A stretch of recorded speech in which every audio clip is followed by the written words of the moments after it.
علامہ شبلی نعمانی رحمۃ اللہ علیہ نے سیرت النبی کے مقدمے میں بڑی تفصیل سے اس کو بیان کیا ہے کہ مسلمانوں سے پہلے دنیا میں تاریخ کا تصور کیا تھا اور مسلمانوں کے بعد دنیا میں تاریخ کا تصور کیا ہو گیا، مسلمانوں نے کون کون سے قوانین رائج کیے جس سے کہ تاریخ کا ایک معیار منعقد طے پایا۔ ایک ہے افسانہ اور ایک ہے حقیقت، فرق ہے۔ مسلمانوں سے پہلے جتنی تاریخ کی کتابیں ہیں سب افسانہ ہیں، مسلمانوں سے پہلے جتنی تاریخی کتابیں ہیں سب افسانہ ہی افسانہ ہے، کہیں کوئی حقیقت نہیں۔ مسلمانوں نے ہی اس کو ایک حقیقت دی۔ اس کے بارے میں ذرا ہم پڑھتے ہیں محاضرات سیرت ڈاکٹر محمود احمد غازی فرماتے ہیں کسی نے آج تک ہیروڈوٹ سے نہیں پوچھا کہ آپ نے جو تاریخ لکھی ہے اس کی سند کیا ہے، آپ کو کہاں سے ملی، کوئی دلیل ہے آپ کے پاس؟ پھر اگلا سوال، بھئی ہیروڈوٹس نام کا کوئی بندہ تھا بھی کہ نہیں تھا، تو پیدا کہاں ہوا تھا، قبر کدھر ہے، کون کون اس سے ملا، اس نے کس کو علم سکھایا، جو اس کے بیانات ہیں کہاں تک سچ ہیں کہاں تک جھوٹ ہیں، کسی نے سوال نہیں پوچھے۔ دنیا کے علم والے مغربی لوگ ہوں یا مشرقی لوگ ہوں، آنکھیں بند کر کے اس کی بات کو بے دلیل صحیح مانتے ہیں۔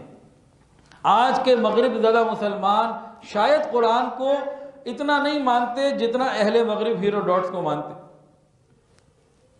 آگے لکھتے ہیں کسی نے نہیں پوچھا مہابھارت میں جو قصے ہیں وہ سچ ہے کہ جھوٹ، افسانے ہیں یا حقیقت۔ پھر لکھتے ہیں کہ ہندو مصنفین کی کتابیں پڑھیں تو معلوم یہ ہوتا ہے کہ دنیا کے اندر ہر قدیم اور اچھی چیز مہابھارت سے ہی منسوب ہے۔ کسی نے نہیں پوچھا مہابھارت کس نے لکھی، کب لکھی،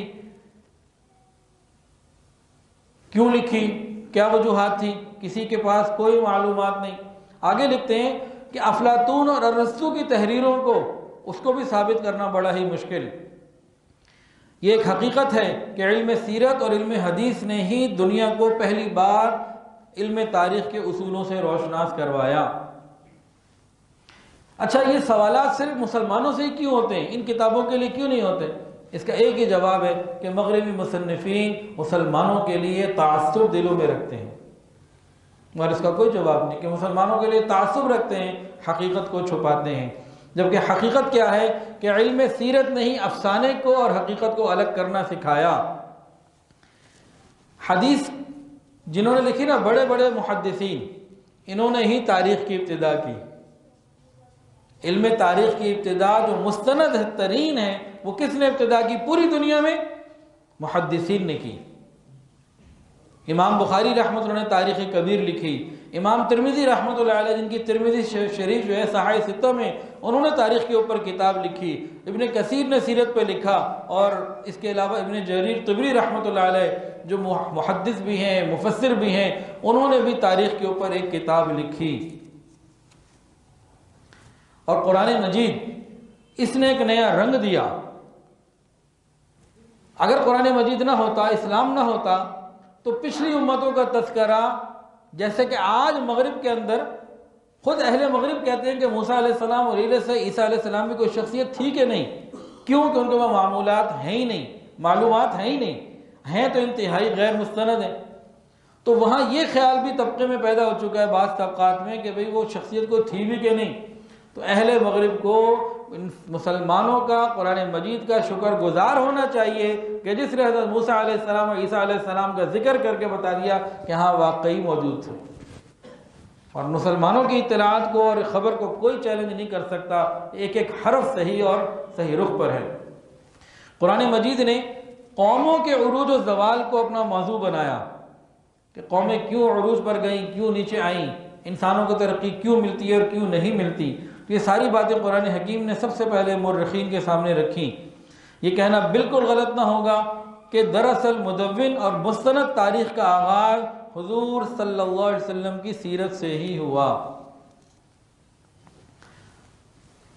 کیا دعویٰ ہے جی مسلمانوں کا کہ مستند اور ریکارڈڈ مدون سیرت کا آغاز نبی علیہ السلام کی زندگی سے ہی ہوا۔ اس سے پہلے جتنے نام ہیں تاریخ میں کہیں کسی کا کوئی ثبوت نہیں ملتا۔ میں بھی آپ کو ایک اور واقعہ بتاتا ہوں، بڑا مزیدار، آپ کا مزہ آئے گا آپ کو۔ اس سے پہلے ایک آپ کو یہ بات بتا دوں کہ ابن خلدون انہوں نے بھی لکھا، انہوں نے اپنے مقدمے میں تہذیبوں کی جغرافیائی اہمیت کے اوپر بڑی تفصیلی جو ہے نا گفتگو کی ہے کہ کون سی تہذیب دنیا کے کس علاقے میں آئی، کہاں آئی، کب آئی، اس کا جغرافیہ کیا تھا، اس کو انہوں نے بہت ڈیٹیل سے جو ہے نا وہ بیان کیا ہے ابن خلدون نے۔ وہ فرماتے ہیں کہ اسلام کا مرکز جغرافیائی اعتبار سے زمین کا مرکز ہے۔ کعبہ شریف یہ ناف زمین کہلاتی ہے، کعبۃ اللہ یہ ناف زمین، زمین کا مرکز ہے۔ وہ فرماتے ہیں کہ جہاں جہاں تک آخر جگہ پہ اسلام پھیلا، وہاں سے کعبہ کا راستہ ناپو تو چاروں طرف سے ایکول ملے گا۔ کہتے ہیں یہ بھی ایک بہت بڑی حقیقت ہے جو جغرافیائی حقیقت ہے، جس کو جھٹلانا ممکن ہی نہیں۔